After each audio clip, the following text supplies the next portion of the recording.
వైజాగ్లో RK beach పక్కన ఉన్నటువంటి శ్రీహరియర్ మ్యూజియం ఇటు సైడ్ చూసుకున్నట్టే ఆర్కే బీచ్, ఇటు side RK beach bus stop. ఇటు సైడ్ చూసుకున్నట్టయితే శ్రీహరియర్ మ్యూజియం పక్కన వైజాగ్ ఎక్స్పో అని ఉన్నది. వైజాగ్ ఎక్స్పో నుండి ముందుకెళ్తే AU convention centre back side ఉన్నటువంటి ఈ వైజాగ్ ఎక్స్పోలో అయితే మన లోపలికి వచ్చినట్టయితే India's first visual reality 360 degree dome అన్నది ఇక్కడ మెన్షన్ చేస్తారు. అంటే మనకి 360 డోమ్ అనేది చాలా ఎక్కువగా హైలైట్ అయ్యేది అనమాట. ఇక్కడికి వచ్చినట్టయితే ఇది బైక్ పార్కింగ్, ఇటు సైడ్ వచ్చినట్టయితే కార్ పార్కింగ్.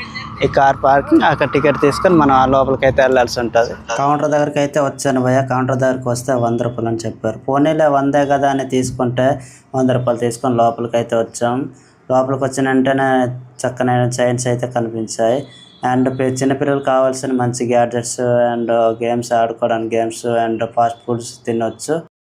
యమలోకానికి వచ్చామంటే యముడు ఏ విధంగా యమలోక ఇక్కడ శిక్షిస్తే మనం చనిపోయినప్పుడు మందు విపరీతంగా తాగే వాళ్ళకి వేడి నీళ్ళతో పోయడం వంటి యమలోకంలో శిక్ష. అండ్ ఫ్యామిలీ అండ్ ఎవరైనా వచ్చి ఇక్కడ ఎంజాయ్ చేయవచ్చు. అండ్ 360 డిగ్రీ డోమ్కి అయితే వచ్చేస్తాం. ఈ 360 డిగ్రీ అయిపోయినాక మేమైతే తిరిగి వెళ్ళిపోయాం. లైక్, షేర్, సబ్స్క్రైబ్ చేసుకోవడం మాత్రం మర్చిపోకండి. Bye friends.